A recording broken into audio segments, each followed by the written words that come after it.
It's almost 2 weeks since the people of Crimea voted in a referendum to become part of Russia. There are, of course, other European examples of regions in which similar questions are being posed. Scotland, where a referendum on independence has been permitted by the British Prime Minister David Cameron, and Catalonia, where the Spanish Prime Minister Mariano Rajoy hasn't. The Catalan referendum is going to take place on the 9th of November, but its result will have no effect, as Madrid say that the vote is unconstitutional. Caoimhin Line has this report.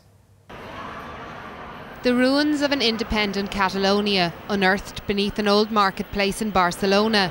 It's now a cultural centre, built in commemoration of the loss of Catalonia's independence to Spain in 1714. The campaign for independence in Catalonia has emerged into the daylight in recent years and is quickly gaining ground.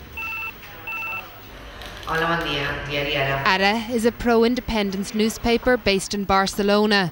In the 90s, when there were pro-independence demonstrations, there were, for September 11, there were maybe 5,000 or 10,000 people. 3 years ago, maybe there were 15,000, and 2 years ago it exploded and there were more than 1 million. So basically, the independence movement has gone from being from a small part of the population to being mainstream. Indeed, it's now customary at Barcelona games that when the clock strikes 17:14, the crowd begin to chant for independence.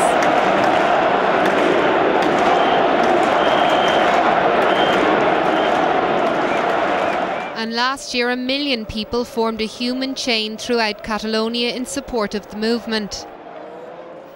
Catalonia has a population of 7.5 million people and is a semi-autonomous region in the northeast of Spain.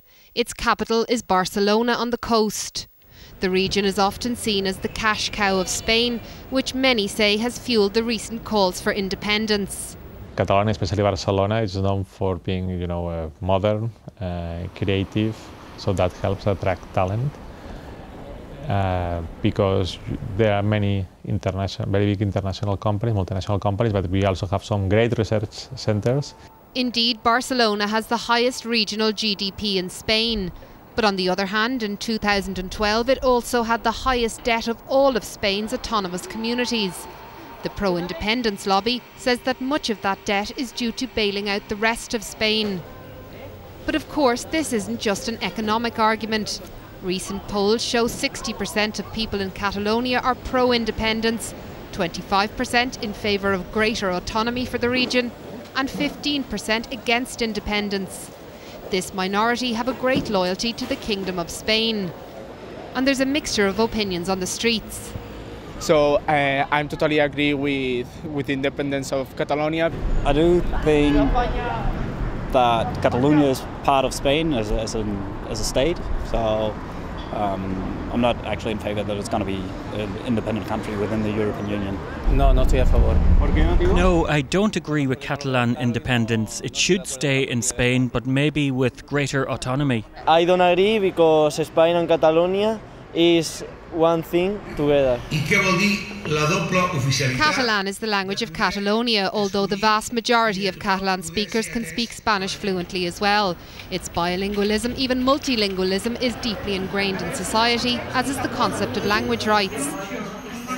This local language school, Barcelona Languages, says that in spite of all these different languages, nobody has any problem with comprehension.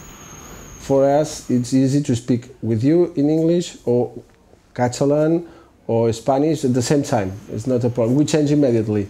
There are families that the fathers speak with one son in Catalan and with his wife in Spanish. Then it's very easy, it's common. Behind me here is the Catalan Parliamentary Building, the place where the current Catalan coalition sit under the presidency of Artur Mas. A referendum on the question of independence has been slated for November by Artur Mas. But unlike the case of Scotland, where David Cameron has given the right of self-determination to the Scottish people, the central government here in Madrid say there is no legal basis for such a referendum in Catalonia. Mariano Rajoy, the Spanish Prime Minister, has said it would be unconstitutional for any region in Spain to choose their own fate, that any question must be left up to all of the Spanish people. And Rajoy is right. It currently is unconstitutional. The British don't have a constitution, so it's a simpler case. So the choices seem to be a constitutional change in Spain, unilateral declaration of independence in Catalonia, or a retention of the status quo. The referendum will be held on the 9th of November, and the result will be disregarded by Spain.